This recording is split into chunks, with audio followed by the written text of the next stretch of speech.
오랜만에 이 히브리서 말씀을 하는데 이 히브리서는 히브리서만의 독특한 이 언어들과 이 단어들이 나오고 독특한 이 문장 형식들이 나오는 것을 볼 수가 있습니다. 그래서 이 히브리서에서는 예수님을 소개하는데 아주 독특하게 소개를 해요. 그래서 무엇보다 뛰어나신 예수님, 무엇보다 우월하신 예수님.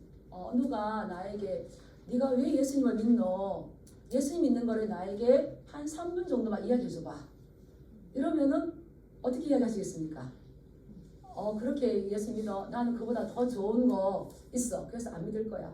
근데 히브리서 기자는 누구누구보다 뛰어나신 분, 누구누구보다 우월하셔서 그래서 우리가 이 예수님을 믿을 수밖에 없는 이것을 아주 논리정연하게 입증해 나가는 그러한 책입니다. 그래서 1장에서 이렇게 보면 히브리서는 선지자들보다 뛰어나신 예수님, 많은 선지자들보다 뛰어나신 예수님. 또 히브리서 조금 읽으신 분들은 또 생각이 나겠지만 천사들보다 뛰어나신 예수님. 그때 당시 선지자들, 모세가 최고죠. 그런 선지자들 또 천사들을 숭배하는 거. 천사들을 그때만 아니라 지금도 이 엔젤, 앙겔로스. 얼마나 내가 천사를 봤다. 얼마나 설레는 겁니까? 그런데 그런 것보다 그러한 존재들보다 훨씬 더 뛰어나시고 훨씬 더 우월하신 분이 누구시다? 예수 그리스도시라는 것을 계속적으로 논정해 나가는 책입니다. 왜 그럴까요? 이때 당시는 기독교가 굉장히 힘들어지는 상태였습니다. 그래서 이 히브리서가 출애굽 1세 때에 출애굽했던 이스라엘 백성들이 광야에서 방황하듯이 다시 히브리서 이 기자의 독자들은 방황하는 세대들. 지금 이렇게 환란이 있고 어려움이 있을 때에 내가 굳이 예수님을 믿어야 되나 눈에 보이지도 않는데 그러한 방황하는 세대들에게 방황할 필요가 없다. 너희가 원하는 천사들보다 선지자들보다 우리가 주 음성 듣기를 기뻐합니다 했던 것처럼 다른 어떤 것보다 가장 뛰어나시고 우월하신 분이 이 예수 그리스도라는 것을 이야기해주고 있는 겁니다. 그래서 그분은 하나님이시지만 하나님과의 관계 가운데에서는 우리가 아주 친숙하게 잘 아는 것. 예수님은 하나님의 무엇이다? 아들이라는 거예요. 아들. 그래서 이 아들이라는 이미지를 많이 사용하고 있는데 우리 예수님도 이 땅을 창조하셔서 창조주 하나님이시죠. 그리고 완전하신 분이신데 이 땅에 오셔서 하나님과의 관계를 말할 때에는 하나님의 아들이 그리고 예수님은 하나님을 아버지라고 부르는데 그분은 이 땅에서 그러한 모습을 있었지만 지금 하나님 보좌 우편에 가셔서 왕으로서 저기 위에 계시고 장차 올 세상에 왕권을 가지고 오실 분이시다. 이걸 지금 이야기하시는 거예요. 우리가 만왕의 왕 이렇게 많이 이야기하시는데 그 왕권을 가지고 다시 통치하시는 분이 우리 예수님이시라는 걸 이야기하는 거죠. 그래서 우리가 읽었던 5절부터 18절까지가 이 천사보다 우월하신 예수님이신데 그렇다면 그 예수님이 나와는 어떤 관계가 있냐? 그렇게 뛰어나신 그 예수님이 그렇다고 쳐. 그렇다면 나와는 어떤 관계가 있느냐? 지금 이거를 이제 이야기해주고 싶어하는 거죠. 우리 5절 말씀 한번 읽어볼까요? 5절 시작. 하나님이 우리가 말하는 바 장차 올 세상을 천사들에게 복종하게 하심이 아니니라. 아멘. 장차 올 세상을 하나님께서는 천사들에게 맡기지 않으셨다는 거예요.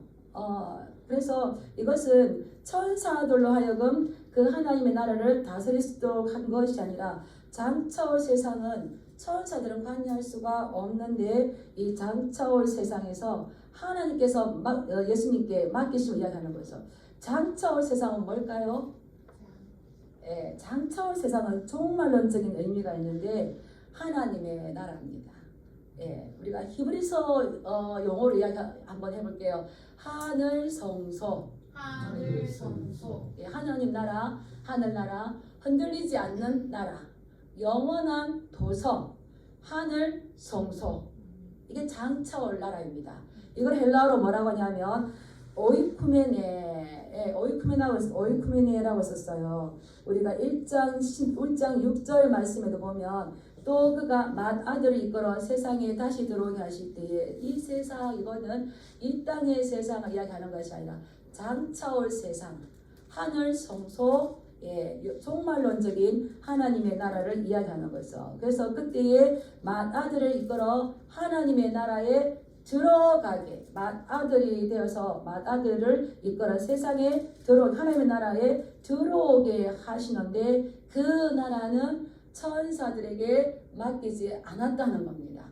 우리가 천사를 보면 우와 하는데 천사는 어떤 존재냐? 우리가 그 위에 있으니까 한번 읽어볼까요? 2장 14절 한번 읽어보겠습니다. 2장 14절 시작. 모든 천사들은 1장 14절 죄송합니다. 시작. 모든 천사들은 섬기는 영으로 구원받을 상속자들을 위하여 섬기라고 보내심이 아니냐. 모든 천사들은 높은 것이 아니라 누구를 섬기라는 거예요? 상속받을 구원받은 상속자들을 우리를 섬겨주는 거예요. 천사들이 우리를 섬겨주는 거예요. 그래서 하나님의 나라에 대해서는 그들은 어떤 지배력이 없는데 그 천사들에게 주시는 것이 아닙니다. 근데 사람들은 많이 오해하고 있어요. 예수님이 천사보다 못하지 않을까 오해를 하고 있어요. 그게 이제 우리가 봤던 7절 말씀인데 그게 보면 그를 잠시 동안 천사보다 못하게 하시며 그 다음에 영광과 존귀로 관을 씌우시며 그를 잠시 동안 하나님께서 예수님을 잠시 동안 천사보다 못한 자리로 끌어내리셨습니다. 하나님의 그 높은 자리에서 끌어내리셔서 인간의 모습으로 오게 하셨죠. 천사보다 못한 그 잠시 동안 천사보다 못한 자리가 어딜까요? 인간의 몸을 입고 이 땅에 오신 거. 그 생애 33년 또 다시 말하면은 고난 받으시고 십자가에 죽으신 이것을 지금 이야기하는 거죠. 그때 동안 잠시 동안 이것은 잠시 아직은 이루어지지 않았지만 반드시 꼭 궁극적으로 성취될 일인데 거기에 머물렀던 것이 아니라 잠시 동안 천사보다 못하게 이 땅에 계셨지만 하나님께서 꼭 그에게 영광과 존귀로 관을 씌우셨어요.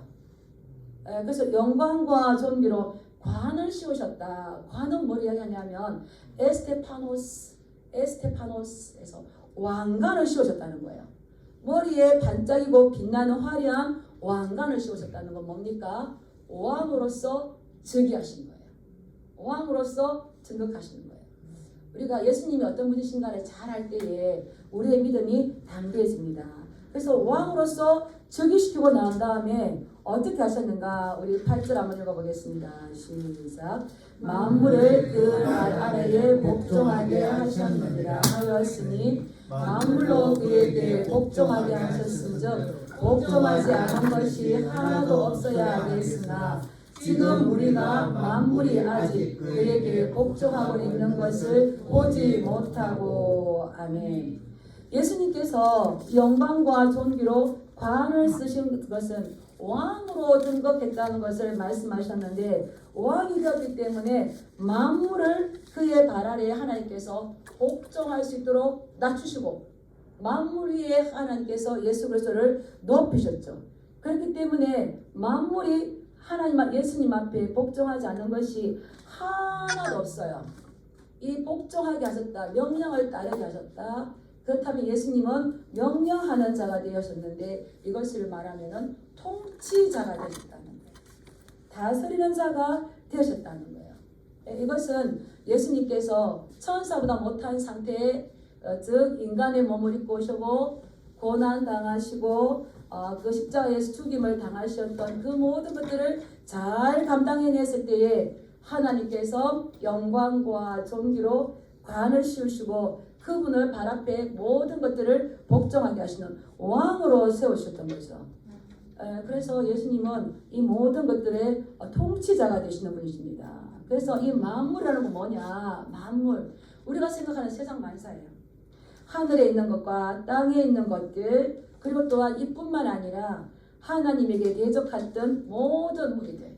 그래서 영의 세계, 보이는 세계 이 모든 창조 세계에 있는 모든 것들을 하나님께서 예수님 앞에 복종할 수 있도록 왕권을 허락하여 주셨다는 겁니다. 그래서 영광과 존귀로 관을 씌우셨을 때에 영광 받으시고 존귀해 주신 그 극치가 뭐겠습니까? 따라하겠습니다. 왕으로 등극하신 것이다.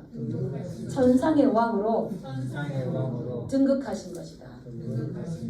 예, 우리 예수님은 어떻게 십자가에 고난 당하셨대, 죽으셨대가 아니라 그분은 고난 당하시고 우리 죄 때문에 죽으셨지만 장사한 지 사흘 만에 부활하시고 어떻게 하셨습니까? 계셨습니까? 500여 성도와 많은 무리들이 보는 가운데 하나님의 나라로 승천하셨어요. 승천하셔서 어떻게 했습니까? 예, 천상에서 제의를 드리고 왕으로 등극하셔서 하나님 보좌 우편에 계시는 줄 믿습니다. 예, 이해가 잘 안 가시면 우리 1장 3절 말씀 한번 읽어볼까요? 1장 3절. 예, 제가 1장 2절 한번 읽어드릴게요. 그분은 중간에 보면 만유의 상속자로 세우시고 그로 말미암아 모든 세계를 지으셨느니라. 우리 3절 읽어보겠습니다. 시작. 이는 하나님의 영광의 강체시요 그 본체의 형상이시라. 그의 능력의 말씀으로 만물을 붙드시며 죄를 정결하게 하는 일을 하시고 높은 곳에 계신 지극히 크신 이의 우편에 앉으셨느니라. 예, 그분은 하나님의 영광의 강체시요. 그분은 본체가 하나님이시지만 이 땅에 오셔서 죄를 정결하게 하는 일을 감당하셨어요. 죄를 정결하게 하신 일은 뭡니까? 십자가에 고난 당하시고 죽으신 일이시죠. 그러시면서 우리를 만물을 지금 붙들어 주시는 분이세요. 그리고 그분은 높은 곳에 계셔서 지극히 크신 이 하나님의 우편에 앉아 계시는 분입니다. 그래서 잠시 동안 천사보다 못하여서 십자가 고난을 당하였지만 모든 사람들을 이끌기 위해서 지금 그렇게 하신 거지 그분이 능력이나 어떤 힘이 없어서 그렇게 하신 것이 아니라는 것을 설명하는 거죠. 그래서 이 히브리서 기자는 또 이제 말합니다. 우리 9절 말씀 한번 읽어볼까요? 시작. 오직 우리가 천사들보다 잠시 동안 못하게 하심을 입은 자 곧 죽음의 고난 받으심으로 말미암아 영광과 존귀로 간을 쓰신 예수를 보니 이를 행하심은 하나님의 은혜로 말미암아 모든 사람을 위하여 죽음을 맛보려 하심이라. 아멘. 하나님께서 예수님 그리스도를 통하여서 천사보다 못하게 낮은 자리로 내려가게 하시고 십자가에 고난 당하게 하신 이유가 뭐라고 그랬습니까? 이렇게 자세히 보면 죽음의 고난 받으심으로 말미암아 영광과 존귀의 간을 쓰신 것은 하나님의 은혜를 위하여서 누구를 위하여서? 모든 사람을 위하여서. 예수님은 죄가 있어서가 아니라 우리 모든 사람을 하나님의 나라로 이끌어 들어가게 하기 위해서 하나님께서 허락하신 고난이라는 겁니다. 히브리서 기자가 이것을 깨달으니 이것이 하나님의 은혜였다는 거죠. 우리 모든 사람들은 죄인이에요. 죄인. 네. 이렇게 저도 목사지만 아침에 나올 때 이렇게 옷을 입고 화장을 하고 하니까 덮어진 것 같지만 사실 우리 모든 사람들은 죄를 범하였음에 하나님의 영광에 이르지 못하는 거죠. 예, 그래서 우리는 죄의 종로를 탈 수밖에 없던 자였습니다. 사망 가운데 있어야 될 그러한 존재였습니다. 그런데 하나님께서 이 예수님을 천사보다 못하게 하시고 죽음의 고난을 받게 하신 이유는 그 히브리서 기자가 예수를 보니 이건 하나님의 크신 은혜인데 따라서 나를 위하여서 예수 그리스도를 죽음을 맛보게 하셨다. 이것이 예수님과 나와의 아주 긴밀한 그러한 관계가 되는 겁니다. 이걸 믿으십니까? 그래서 우리는 이제는 죄의 종로를 탔던 것이 아니라 사망으로 두려워했던 자가 되는 것이 아니라 사망에서 영원한 생명으로 옮겨졌고 죄의 종로에서 하나님의 아들과 딸이 되신 줄 믿습니다. 아멘. 이걸 잘 정립을 하셔야 돼요. 그런데 이러한 일들이 있기 전까지 예수님께서 죽음을 맛보셨다는 거예요. 우리가 세가족 성경 공부를 하는데 거기 이렇게 나왔대요. 루터가 이 한 남자가 있었는데 그 남자가 죽음 앞에서 이렇도록 떠는 남자는 없었을 것이다. 예수님을 이야기할 때 그러더라고요. 내일 있을 십자가 죽음 앞에서 이토록 죽음을 두려워하면서 떨었던 남자는 내가 본 적이 없다. 예수님도 뭐라 하셨습니까? 내가 심히 죽게 되었어. 그리고 겟세마네 동산에서 기도하실 때에 뭐라 했습니까? 만일 할 수만 있으면 이 잔을 내게서 지나가게 하옵소서. 이 죽음을 맛봐야 될 그 심정이죠. 그리고 끝까지 십자가에서 나의 아버지, 나의 하나님, 어찌하여 나를 버리시나이까? 이 절규 가운데서도 하나님의 은혜로 우리를 살리시기 위해서 우리 예수 그리스도께서는 끝까지 그 모든 것들을 완수하셨어요. 이것을 히브리서 5장 8절에서는 뭐라고 말하는지 우리가 한번 보겠습니다. 참고 말씀 한번 주세요. 히브리서 5장 8절 우리 같이 한번 읽겠습니다. 시작. 그가 아들이시면서도 받으신 고난으로 순종함을 배워서 온전하게 하셨은즉 자기에게 순종하는 모든 자에게 영원한 구원의 근원이 되시고. 아멘.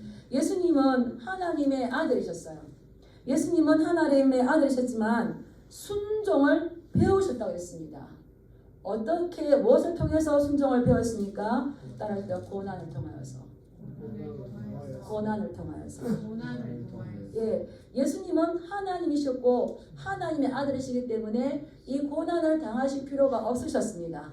그러나 하나님께서 우리 모든 사람을 하나님의 나라로 이끌게 하기 위하여서 예수 그리스도를 높은 자리에서 가장 천한 자리로 이끌어 내리셨고 죽음을 맛봄으로 인하여서 우리가 하나님의 영광에 이르도록 하는 일에 쓰임을 받으셨는데 그 고난을 다 당하심으로 예수님은 순종을 배우셨다고 했습니다. 그래서 우리는 순종이 절로 될까요? 순종을 배워야 될까요? 배워야 합니다. 예, 고난 가운데서 순종을 배우시길 축복합니다. 혹여나 우리 성도들 마음에 어려움이 있거나 고난이 있다면 그것을 피하려고 하지 마시고 그 가운데에서 우리 예수님처럼 하나님의 말씀에 순종하는 것을 배우시길 축복합니다.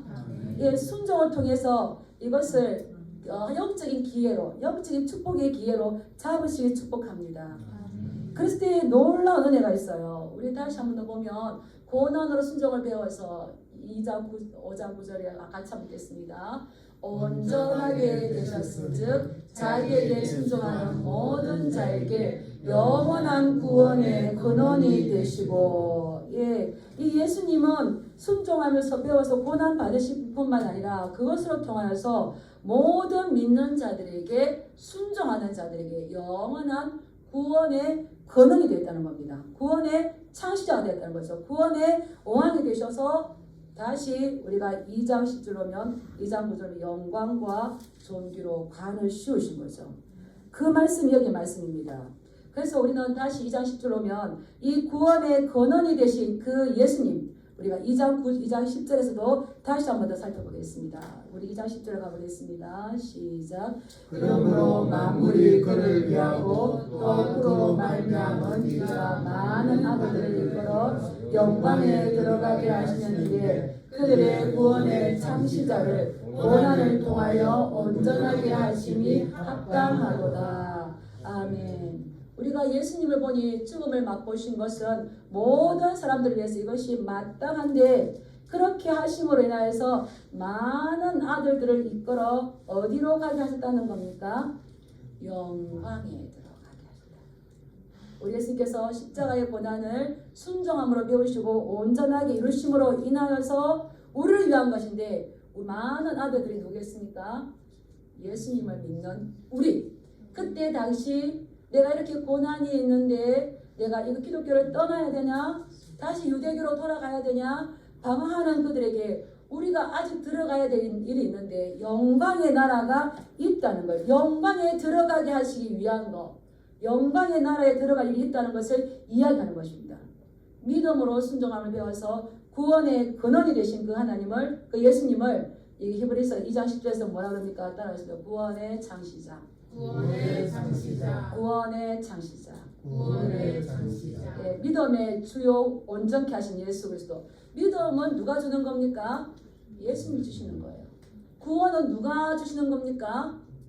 목사가 주는 거 아니에요. 네, 목사가 주는 거 아니에요. 구원은 구원의 창시자, 구원을 만드신 하나님께서, 예수님께서 주시는 거예요. 그래서 이 고난 받으시고 그 고난 받으신 목적은 많은 자녀들을 하나님의 영광의 나라에 들어가게 하기 위해서인데, 그분은 우리의 구원의 창시자가 되었다. 그분은 온전하게 되셔서 구원의 창시자가 되셨다. 이렇게 지금 히브리서 기자는 말하고 있는데, 이 온전하게 하다 이 말은 헬라어로 아르케곤이었습니다. 어떤 뜻이냐면 개척자다. 맨 먼저 시작한 사람이다. 선구자다. 그래서 구원의 선구자가 되셔서 지금 많은 이들이 이 그리스도의 믿음 때문에 고난을 당할 수 있다 하지만 궁극적으로 미래에서는 예수 그리스도께서 부활하시고 승천하신 것처럼 우리를 반드시 하나님 나라 하늘 성소에 들어가게 하신다. 이것을 지금 우리에게 말씀해주고 있는 것입니다.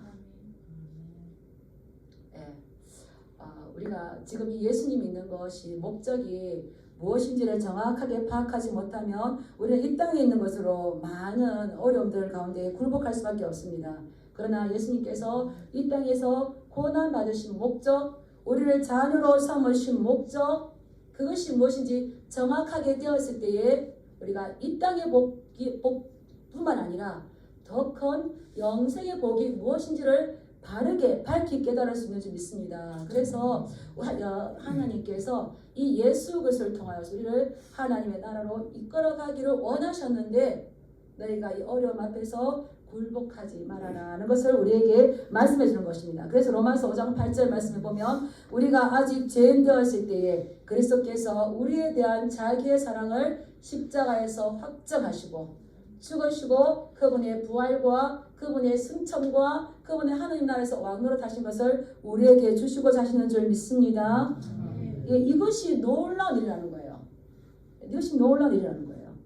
그래서 이것을 주시기를 원하셨는데, 우리 예수님께서는 우리를 어떻게 부르시는가? 오늘 우리의 제목이죠. 우리 11절 말씀 한번 읽어보겠습니다. 시작. 거룩하게 하신 이와 거룩하게 함을 입은 자들이 다 한 권원에서 난지라. 그러므로 형제라 부르시기를 부끄러워하지 아니하시고. 아멘. 네, 이 히브리서 기자는 거룩하게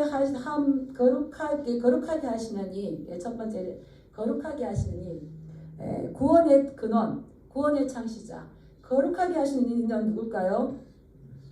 예수님. 예, 예수님이 우리를 거룩하게 합니다. 예수님의 뭐가 우리를 거룩하게 합니까? 예수님의 피가 우리를 깨끗하게 하십니다. 우리가 어떤 목사가 옷을 입고 나왔다고, 어떤 돈이 있다고, 어떤 내가 다른 게 있다고 이게 깨끗하게 하는 게 아니에요.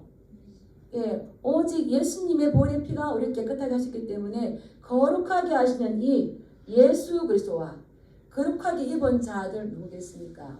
우리 믿는 성도들. 예수님을 통해서 우리가 거룩하게 된 우리 모두가 다 어디에서 났다고요? 한 권원. 네, 한 권원이 어디겠습니까? 하나님.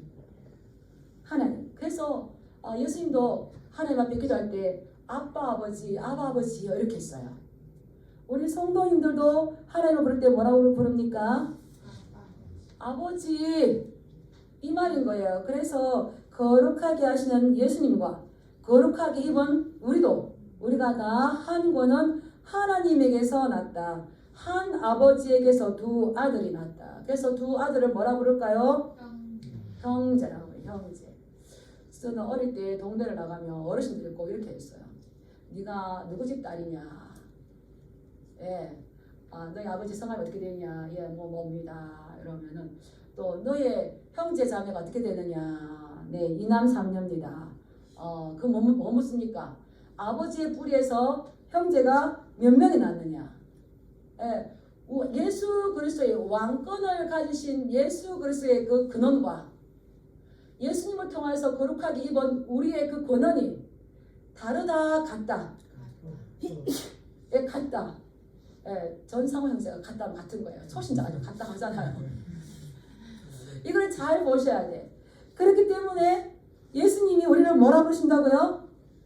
형제라 부르기를 부끄러워하지 아니하시고, 예, 형제가 되는 거예요. 형제가. 그 13절에 보면 또 다시 내가 그를 의지하리라 하시고 또 다시 볼지어다 나와 및 하나님께서 내게 주신 자녀라. 하나님도 예수님도 하나님과 아버지 관계 가운데 아들, 우리도 하나님과의 관계에서 하나님의 아들, 예, 우리도 하나님께서 예수님에게 주신 자녀라. 예, 이게 히브리서 기자가 이야기하는 놀라운 이런 언어들이에요. 그래서 우리는 이렇게 보면 예수님과 우리가 한 형제, 한 자매, 하나님의 아들이다. 근데 여기서 놀라운 건 아들과 아버지의 관계가 있어요. 아들과 아버지의 관계가 있다면 아들과 아버지의 관계의 중요한 핵심은 뭘까요? 예, 그리고 예를 들어서, 야, 그 아버지가 이재용이래, 이재용. 저 이재용 딸에게 그런, 이제 인터넷에 이렇게 나오는데, 그 아버지가 이재용이래. 막 부러워하죠. 뭐 때문에 부러워하겠습니까? 재산. 그쵸? 유산. 상속인 거예요. 아버지와 아들 관계에서는 이 상속인 거예요. 그 상속. 그래서 하나님이 우리 아버지시다. 예수님의 아버지도 하나님이시다. 우리가 하나님의 형제다. 그렇다면 하나님께서 그 아들 예수에게 왕권을 주시고 하나님의 나라를 상속하게 했던 것처럼 우리도 하나님의 자녀예요. 우리에게도 뭘 주시기를 원하실까요? 하나님의 나라 상속하게 하기 위해서 우리에게도 왕노릇하기를 원하신다는 거예요. 지금 잘 들으시고 이렇게 드려지는 이 말씀을 자기의 말씀으로 안으시길 축복합니다. 이걸 알면은요 우리가 이 땅에 살아도 왕노릇 할 수가 있어요. 이걸 모르면 계속해서 도망가요. 근데 우리 정한 어르신 보면 자녀가 담대한 게 기분이 좋던가요? 맨날 도망가는 게 마음 아픈가요? 도망가면 마음 아프지. 그렇죠. 내가 가진 것이 없더라도 이거 도망 안 가고 딱 서서 야, 마음 덤벼. 얼마나 기분이 좋습니까? 지금 이걸 지금 이야기해 주는 거예요. 내가 지금 환경이 어렵다고, 지금 돈이 없다고, 통장에 상호가 없다고, 지금 도망갈 게 아니야. 너는 지금 하나님께서 너를 자녀 삼으셨는데 예수 그리스도께서 영광과 존귀로 관으신 것처럼 너에게 이걸 주실 거야. 그분은 고난을 통해서 순종을 배웠어. 그래서 우리가 고난이 많지 않습니까? 어떤 걸 하실까요? 지금 왕노릇하는 걸 훈련시키시는 거예요. 훈련 잘 받으시길 축복합니다. 네, 그래서 우리 하나님 나라의 상속자예요. 요한복음 1장 12절 말씀에 보면 영접하는 자 곧 그 이름을 믿는 자들에게는 하나님의 자녀가 되는 권세를 주셨으니, 하나님의 자녀가 되는 권세가 뭔지를 모르니까 문제죠. 우리 예수 그리스도를 우리 마음에 모셔드리신 분들은 아멘하시기 바랍니다. 예, 그 이름을 믿는 분들은 아멘하시기 바랍니다. 그런 자들에게는 하나님께서 특별한 걸 주셨는데 하나님의 자녀, 하나님의 딸, 하나님의 아들이 되는 놀라운 권세를 주셨어요. 그러면 아들이면은 아버지와의 관계에서 뭐라고요? 상속자다. 저는 가끔 교사는 법원에서나 이게 뭐가 와요? 땅이 이렇게 있는데 이렇게 할 겁니다. 제가 보니까 그 땅은 저에게 올 이유가 없어요. 그런데 저에게 자꾸 오더라고요. 아버지의 딸이기 때문에, 상속자이기 때문에 이러이러한 것을 알고 계십시오. 근데 하나님께서 예수 그리스도를 고난 당하게 하심으로 인해서 우리를 하나님의 자녀가 되게 하셨고, 하나님의 자녀가 된다는 것은 똑같이 예수 그리스도께서 존귀와 영화에 관을 쓰신 것처럼 우리에게도 이것을 주시기를 원하시는 아버지의 마음이 있다는 것을 잊지 마시기 축복합니다. 네, 우리는 고아가 아니에요. 누가복음 15장에 보면 탕자가 집을 나가잖아요. 집을 나가서 자기 마음대로 살아요. 네, 그러면 그렇게 살면 될까요? 안 될까요? 안 됩니다. 아버지 입장에서 보면 그렇게 살면 안 돼요. 우리는 고아가 아니에요. 우린 누가 있습니까? 아버지가 있습니다. 아버지가 있는 자는 아버지께서 우리에게 뭘 주시고자 하는지를 반드시 깨달아야 돼요. 우리 잠깐 3장 14절 말씀 한번 읽어보겠습니다. 히브리서 3장 14절 읽겠습니다. 시작. 우리가 시작할 때에 확실한 것을 끝까지 견고히 잡고 있으면 그리스도와 함께 참여한 자가 되고, 아멘. 예, 그리스도와 함께 참여한 자가 되고, 그리스도께서 상속자가 되신 것처럼 우리도 상속자로 참여하게 된다는 거죠. 하나님께서 나중에 우리를 상속자로 삼으실 거예요. 우리를 천국으로 인도하실 거예요. 우리를 중간에 버리실까요? 아닙니다. 예수 그리스도께서 고난당하시고 십자가에서 갈기갈기 찢으셔서 죽으셨지만 그분을 3일 만에 일으키시고 부활하시고 성천하시고 하나님께 데려가신 것처럼 우리를 반드시 데려가셔서 그리스도와 함께 참여하는 자가 되게 하실 거라는 거예요. 이 참여하다는 것이 이것이 상속자라는 겁니다. 따라해보시다. 메토코이. 메토코이. 예, 이게 상속자예요. 이게 그리스 로마 시대에 이 단어가 어떤 의미로 쓰여졌냐 이렇게 찾아보니까 이것은 어떤 사람이 어떤 사람에게 땅을 물려줄 때 쓰는 거예요. 땅을 물려주는 게 상속이잖아요. 이것을 메토코이를 우리가 한번 따라해볼까요? 공동 소유자, 공동 운영자. 예, 시골에 자그마한 땅이 저에게 잡고 이렇게 온다는 것은 당신도 공동 상속자, 공동 소유자이기 때문에 이것을 아시기 바랍니다. 왜 오빠 혼자 다 먹었노? 이렇게 하지 않도록 이렇게 하는 거죠. 그래서 하나님은 우리에게 같이 그리스도와 함께 참여한 자가 되게 할 것이다. 우리를 그리스도와 함께 하나님께서 우리를 상속자로 우리를 삼아 주신다는 거죠. 그래서 디모데후서 2장 12절에 보면 따라하겠습니다. 참으면 또한 함께 왕노릇 할 것이요. 예, 바울도 이 감옥에서 디모데에게 편지했잖아요. 여러 가지 어려움도 있지만 잘 참으면 우리가 함께 왕노릇 할 것이다. 어디에서? 하나님의 나라에서. 근데 이미 우리가 우리 마음속에 예수님의 나라, 하나님의 나라가 있기 때문에 이미 우리 하나님의 나라를 맛본 자들은 이 땅 가운데서 왕노릇해요. 그래서 어떻게 합니까? 귀신을 쫓아내고, 예, 약한 것을 강하게 하고, 병든 것을 고치고, 하나님 잘못했습니다. 용서해 주세요 하면 고쳐 주시고, 예, 우리를 괴롭힌 것도 예수님을 나가 하면, 우리는 왕이기 때문에 사단, 마귀, 귀신이 아무리 강한 것 같아도 나가는 거예요. 나가는 거예요. 겁내지 마시기 축복합니다. 예. 그래서 우리는 또 바울도 그랬어요. 바울도 로마서 8장 17절에 보면 자녀이면 또한 상속자 곧 하나님의 상속자요 그리스도와 함께한 상속자다. 따라서 나는 상속자다. 나는 예수님과 공동 상속자다. 공동 소유자다. 공동 운영자다. 그래서 이 땅에서 우리가 사망으로 우리가 죄의 정도로 타는 것들을 예수님께서 십자가에서 보혈로 다 씻어주시고 생명을 영원한 생명을 주시고 하나님의 왕노릇 하게 하셨다는 거예요. 그래서 바울은 이것을 삼층천에 가서 봤잖아요. 그래서 그는 고백합니다. 지금 당하는 이 고난은 장차 나타날 영광과 좋게 비교할 수 있다. 그래서 그가 그 마지막 요원에 뭐라 그럽니까? 디모데에게 내가 선한 싸움을 싸우고 믿음을 지켰으니 이제 나를 위해서 뭐가 준비됐다고요? 따라서 의의 면류관이 예비되었으니 바울을 위해서만 준비됐을까요? 바울이 뭐라고 했냐면 의의 면류관이 예비되었으니 이것은 나뿐만 아니라 따라서 주를 사모하는 모든 자에게도니라.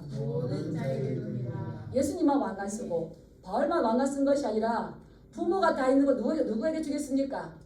자녀에게 다 줘요. 꼽쳐놓은 거 다 누구에게 주십니까? 우리 어머니도 누구에게 줍니까? 다 주를 사모하는 모든 자에게 주는데 거기에는 어떤 차별이 없어요. 예수님을 믿는 자, 예수님 영접한 자, 돈이 없고 배운 게 없고 내가 가진 것이 없다 할지라도 하나님 안에 들어온 자, 예수 그리스도를 영접한 자에게는 이 모든 것들을 주시기를 원하시기 때문에 바울이 감옥에도 그러잖아요. 나는 이제 의의 면류가 나를 준비되어 있는데 내가 이것 때문에 믿음을 지키고 그 많은 숱한 세월 동안 선한 싸움을 싸웠는데 이것은 나뿐만 아니라 주를 사모하는 모든 자에게도 주실 것인데 너도 같이 천국에서 이것을 받아서 우리가 같이 왕 노릇하자 이 말씀이겠죠. 예. 이렇게 하실 그분께서 우리를 형제 삼아 주셨고 하셨는데 왜 그분이 이 땅에 오셔야만 했는가? 이것이 지금 제 말씀에 있는데 우리 한번 살펴보겠습니다. 우리 14절 말씀 한번 읽어보겠습니다. 14절 시작. 자녀들은 혈과 육에 속하였음에 그도 또한 같은 모양으로 혈과 육을 함께 지니심은 죽음을 통하여 죽음의 세력을 잡은 자 곧 마귀를 멸하시며. 아멘. 이 자녀들이 혈과 육에 있다는 것은 한계의 상황에 있다는 거예요. 예, 곧 끝난다는 거죠. 예, 모세가 그렇지 않았습니까? 우리 인생이 70이고 강건하면 80이라도 그 모든 수고가 그 모든 인생이 수고와 슬픔뿐인데 신속히 가는 거예요. 그래서 죽어요. 신앙의 시점을 다 갑니다. 오늘 가느냐, 내일 가느냐, 뭐 지금 가느냐, 1년 뒤에 신대 가느냐 하지만은 모든 게 다 공평한 거는 다 간다는 거죠. 그런데 이것을 누가 잡고 있느냐? 죽음의 권세를 잡은 마귀가 잡고 있다는 거죠. 욕심이 잉태한 적 죄를 낳고 죄가 장성한 적 사망을 낳습니다. 죄는 왜 에덴 동산에서 왜 이 땅에 들어와 있습니까? 예, 이 마귀가 아담 하와를 유혹한 거죠. 그 선악과를 먹게 한 거죠. 그러면서 죄가 들어왔어요. 그러므로 인해서 우리 인생은 하나님과 분리되게 만들었어요. 그게 뭡니까? 예, 죽음인 거죠. 죄를 짓게 만들어서 죽음의 세력을 잡은 자 곧 마귀를 멸하여서 죄의 종로로 타는 우리들을 하나님의 아들로 삼기 위해서 그분이 혈과 육을 가진 우리의 같은 모양으로 천사보다 잠시 못한 인간의 모습으로 이 땅에 오셨다는 것을 증명합니다. 누구를 구하시려고? 따랐습니다. 마귀에게 종로로 타는 우리를 구하시기 위해서. 예, 그래서 마귀는 우리 원래 이 생명은 이 사단의 소유가 아니에요. 생명의 주관자는 누구십니까? 하나님이십니다. 따라서 나의 생명은 하나님께 있습니다. 그런데 이 마귀는 우리를 죄를 짓게 하고 죄를 지으면 우리의 소속이 마귀에게로 가요. 우리를 끌고 가버리는 거예요. 우리 15절 16절 한번 읽어볼까요? 시작. 또 죽기를 무서워함으로 한평생이여 종로로 타는 모든 자들을 놓아주게 하려 하심이니 이는 확실히 천사들을 붙들어 주려 하심이 아니요 오직 아브라함의 자손을 붙들어 주려 하심이라. 아멘. 종로로 타게 만드니까 많은 사람들이 죽을까봐 무서워해가지고 죽기를 무서워해서 다시 더 마귀의 종로로 타는 거예요. 그래서 눈이 어두워져요. 그래서 예수님께서 이 땅에 오신 것은 보지 못한 자에게 보는 마음의 심령의 눈이 밝아지기 축복합니다. 네, 한평생 매여서 그래 돈 벌어야 돼. 돈 벌면 되겠지. 돈 버니까 행복해집니까? 네, 돈 버니까 하나님은 우리의 마음을 지켜주지 않으면 돈 벌어도 우리의 마음을 지킬 수가 없어요. 네, 이 돈이 우리를 자유케 한다면 돈을 많이 벌었으면 행복해야지. 그런데 이 사개월 어땠습니까? 돈방석에 앉았어요. 근데 그 마음이 이 한평생이 매여 돈의 종로를 하다 보니까 예수님께서 오셨을 때에 나의 모든 것들을 어려운 사람들 주잖아요. 우리 돈으로 영원한 생명을 살 수가 없어요. 어떤 명예 좋은 자리. 좋은 자리 올라갔다고 좋아하지 마세요. 제가 아는 시골에 지금 좋은 자리 올라갔는데 나라가 어지러우니까 더 힘들어해요. 우리는 하나님 나라를 사모하시 축복합니다. 영원한 거 이 햇빛이 있는 자에게는 촛불이 필요 없어요, 사실은. 그죠? 지금 이 말씀이죠. 그래서 이 두려움 때문에 죽기를 무서워할까봐 우리는 죽어도 천국 가는 줄 믿습니다. 우리 본능적으로 죽음이 두렵죠. 그렇지만 죽음이 우리의 천국 소망이 되어야 되겠습니다. 따라서 죽음은 천국이다. 저희 친정어머니께서 그러셨어요. 경로당에 가니까 많은 이 할망구들이 죽을까봐 겁을 낸다. 그런데 나는 오늘 죽어도 괜찮고 내일 죽어도 괜찮다. 내가 사는 나라는 하나님의 나라. 내가 하나님의 딸인데 죽는 게 뭐 어디로? 저 깜짝 놀랐어요. 이것이 세상이 줄 수 없는 따로 천국 소망이다. 예, 우리 모두가 천국을 소망을 축복합니다. 예, 천국에 간다 이거 아니라 가면 하나님께서 우리에게 예수가 똑같이 우리를 받으시고 우리에게 영광과 존귀로 가르치워 주시고 왕노릇하게 하시는 줄 믿습니다. 예, 10고를 다스리는 권세를 주다고 말씀하셨잖아요. 누가복음에도 보면. 예, 그래서 이 우리를 매여서 종노릇하게 하는 자들을 예수님께서 그 죄, 우리 죄의 문제를 십자가에서 다 도말하시고 피로 씻어 주시고 우리를 놓아서 자유롭게 하시기 위해서 오셨는데 그분은 천사를 붙들어 주게 하기 위한 것이 아니라 아브라함의 자손 믿는 우리들을 붙들어 주기 위해서 오셨기에 그분을 너희가 붙들어야 된다라고 말씀하시는 거죠. 저는 많이 봐요. 많이 아니지만 봐요. 하나님께서 아무리 어려워도 그 마음을 붙들어 주었을 때에 이 사람이 심령의 힘을 얻고 딱 일어납니다. 근데 아무리 많은 걸 가져도 그 마음을 붙들어 주지 않을 때에 이거 어떻게 할 수가 없어요. 우리가 많이 이 사건 사고가 보잖아요. 연예인들도 자살을 하고 회장도 자살을 하고 대통령도 자살을 하는 이유는 뭡니까? 그들이 명예에 물질에 인기에 종노릇했다는 거죠. 종노릇해서 우리를 사망으로 끌어가려고 하는 거죠. 근데 예수님은 이 땅에 오셔서 죽음을 맛보신 이유가 우리 인생 이런 모든 문제를 다 해결해 주셨어요. 그래서 한번 따라해 보겠습니다. 죄 짓는 것 외에는 믿음을 가지고 도전해라. 예, 죄 짓는 거 절대 하시면 안 돼요. 근데 죄 짓는 것 외에는 우리 믿음을 가지고 도전하고 또 하나님의 영광을 위해서 또 힘쓰시고 이렇게 많이 하시기 바랍니다. 그러한 그분이기 때문에 우리의 모든 것들을 책임질 수가 있는 분이시죠. 17절 18절 읽어보겠습니다. 시작. 그러므로 그가 범사의 형제들과 같이 계심이 마땅하도다. 이는 하나님의 길에 자비하고 신실한 대제사장이 되어 백성의 죄를 속량하여 하심이라. 그가 시험을 받아 고난을 당하셨은즉 시험 받는 자들을 능히 도우실 수 있느니라. 아멘. 그분 우리에게 대제사장이 되어서 우리에서 속죄하실 뿐만 아니라 우리를 위한 제물이 되어주셔서 이 모든 것들 십자가에서 잘 감당하셨기 때문에 하나님께서 성천하신 그를 하늘에서 왕으로 등극하게 하신 것처럼 우리도 고난이 올 때에 고난을 통해서 순종함을 잘 배우시고 우리도 말씀의 품으로 달려가셨을 때에 그렇게 하신 그 하나님께서 우리와 같이 계신 그 예수님이 왜 우리와 같이 되게 하셨는가? 예수님의 그 높아주신 우리에게 주시기 위해서 범사의 형제들과 같이 계심은 예수 그리스도 안에 있는 그 왕권 신적 생명의 풍성함을 우리에게 주시기 위한 것이랍니다. 아멘. 아멘. 예, 그래서 그분은 우리를 때문에 고난을 다 당하시기 때문에 능히 우리가 아무리 어려운 일이 있다 할지라도 절벽 앞에 서 있는 같아 할지라도 우리를 도우실 수 있는 줄 믿습니다. 예, 그래서 우리가 그 은혜를 아는 자라면 어떻게 되는가? 예수님께서 우리를 왕권을 가지고 계신 분이심에도 불구하고 만유의 통치자임에도 불구하시고 우리를 형제라 부르시기를 부끄러워하지 않은 것처럼 우리는 또 어떻게 되겠습니까? 따라서 형제 사랑으로 나가야 된다. 그래서 이게 형제 사랑 기도문이에요. 그래서 기독교의 최고 중요한 게 뭡니까? 예, 사랑. 형제 사랑이다.